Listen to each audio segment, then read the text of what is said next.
If you're going to get to the next level at work, then you have to say no. Career success and a growing career doesn't happen without saying no. And you might say, well, that doesn't sound like a very good idea because don't people hate hearing no? Aren't I going to make enemies if I say no? Well, it's true that when you say no, you got to do it right. You got to do it well. And you choose when you do it. You don't always say no.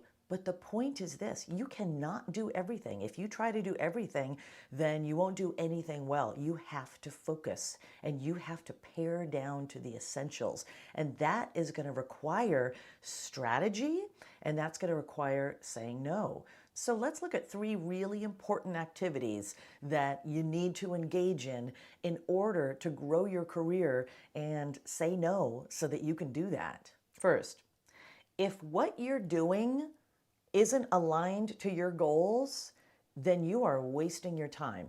And if you are wasting your time, then you are not going to reach those goals. You are not going to, if you've got a goal of career progression, you are not going to progress in your career. You are not going to get to that next level because you're wasting your time doing things that are not aligned to those goals. There's always something to do. The question is, does it align with my goals? As the saying goes, just because you can doesn't mean you should. And there might be something that seems like a great thing to do, and it might be a great thing to do, but is it a great thing to do in alignment with your goals? There are 3 steps here. First, clarify your goals. And if you've already clarified your goals, re-clarify your goals. Just get really clear. What are the top 3 to 5 things that I need to be focused on this year? And then break that down and say, okay, so what does that mean? Then what am I going to be really focused on in alignment with that? What am I going to be really focused on this quarter and then that next quarter, etc. Take it time period by time period, but it has to be in alignment with your main goals. And then secondly, as opportunities come up, you're going to hold everything up against your goals. And you're going to say, well, that's a good opportunity, but it's not in alignment with the goals that I'm supposed to be focused on, that I need to be focused on, that I want to be focused on. So I got to say no to that. And then you're just going to, number 3, keep the ones that advance your goals the most and leave the rest. So that's your process. So for example, you're an attorney and you want to advance your career as an attorney. Well, you have an opportunity to take a course in an unrelated field. It's something that's interesting and that's kind of fun, but that's going to be a no. Unless you had a big goal of your hobby this year, and that was a course having to do with your hobby, then you might consider that. But if you are really focused and your number 1 priority in looking at those 3 to 5 goals, and the big one is the career, then you're going to keep your courses and your learning in line with that career goal.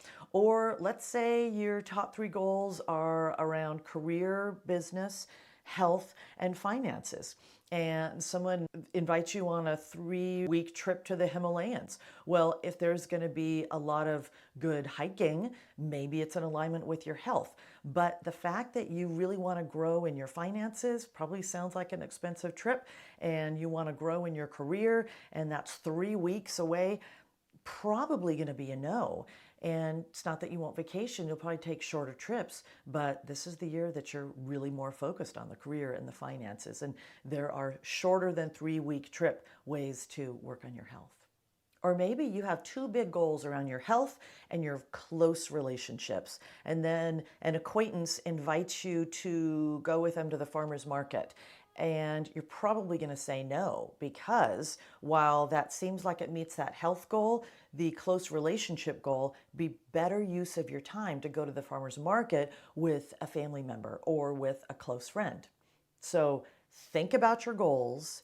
Think about what are the opportunities coming my way. Say yes to the ones that meet your goals and no to the ones that are ultimately going to not be the best use of your time. They're not bad things necessarily. It's just that they're not going to get you where you said you want to go this year. Second, if you're not doing the most important things first in the day, then you're in danger of having a bad day. And by a bad day, I mean getting to the end of the day and saying, oh, I didn't get the most important things done. Because you know that if they don't happen first, the distractions come in and people need this from you, or someone wants that from you, or this pops up in your feed and you got to look at that, or you want to read that, and all of a sudden the day's gone and you didn't get stuff done and you didn't progress then towards your goals. And if you have a goal of growing in your career, you're not growing in your career. So procrastinate much? Most people do. You do stuff all day, but the big things get left undone. Why do we do that? Because most of us do. Why do we do that? Those things, they tend to be hard. They tend to demand more from us. They tend to require more concentration or more commitment. And oftentimes they're the things that we might be scared of. We find a little scary. Maybe we feel like, I don't know if I have the goods. I don't know if I'm going to be good at this. It might be that it's tedious. It's important but tedious. But it might be something you're kind of afraid of. And of course, there's a cost to it because days go by and weeks go by and you are not contributing to your big goal of growing in your career, and you're not effective, you're not accomplishing what you should, you're not accomplishing what you need to, and that career advancement goal gets further and further away. So here's what I want you to think about. First of all, list out your top 1 to 3, the big stuff that has to get done, the needle movers, the things that are going to help you be more effective and help you get more towards your goal. List those out the night before or at the end of the day before, and then put meeting on your calendar so that people see that you are busy in those first hour and a half, first couple hours, if at all possible, and block that time. And that's where you do that really important work. And that meeting, that's a meeting with yourself. Turn off your electronics, set a timer, start work on one of those projects, on one thing, and don't stop working for an hour. Just keep going, just keep going, keep going. Take a 10-minute break at that point and then go back in for more.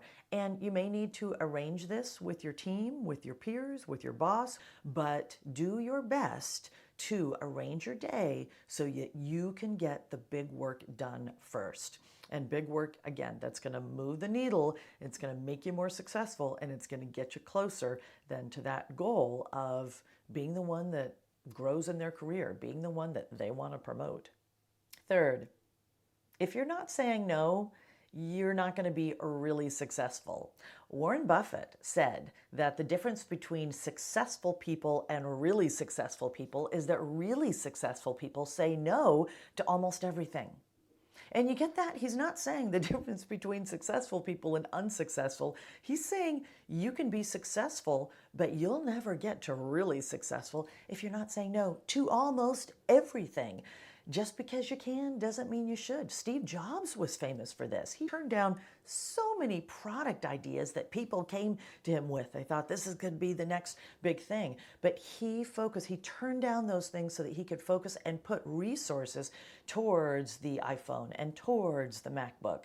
Think about it. If you say yes to a lot of things, your resources, your time resources, maybe your financial resources, your energy resources, your attention resources, all of those things get dissipated. And then the things that you really, really want, those goals that you really want to reach, how can you reach those? Because you're out of resources to reach those goals. So think about this in a few ways. Think about this with projects. So what are the projects that are coming your way? Now, it may be a project that at work you can't turn down, that you need to say yes to, but maybe it's one that you could make a case that it's not a project you should be working on. If it's not a project that's in direct line with your goals for the year, your department's goals for the year, where the business is trying to go, you can make a good case that that should not be a project that you should be on.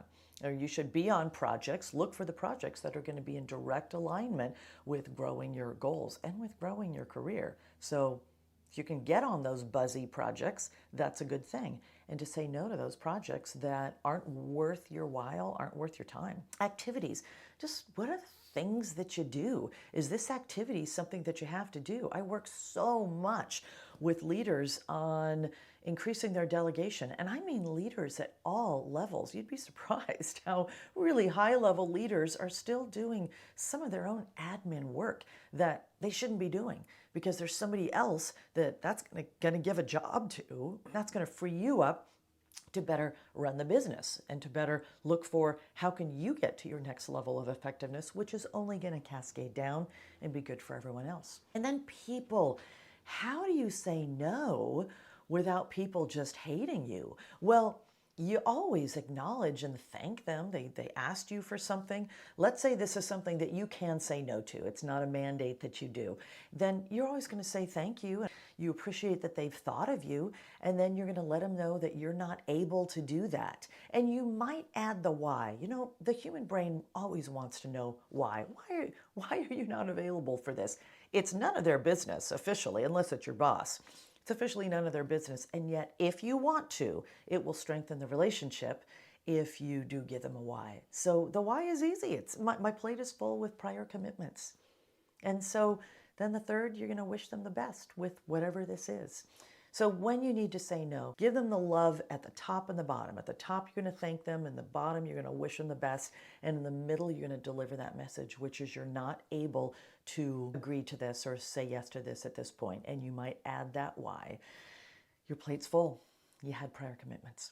And if you do that, you join the ranks of Warren Buffett and of Steve Jobs and of the people who have done remarkable things. If you want to grow, if you want to do remarkable things, then if you want to be really successful, then got to learn to say no. So to grow in your career, be sure that you're focused, that you are aligning your activities to your goals, and that you're saying no to the things that are good things, but they're not in line with your goals. You're going to do the most important things first on a daily basis. That's a habit, that's a discipline to start getting into and to keep up. And then you're just going to get really good at saying no. So it's not like you turn people off, and it's not like you break relationships. You know how to do it well, and you get better and better at it because you do it a lot. You do this, and you're going to protect your time and help yourself to focus on the things that you can do to grow in your career.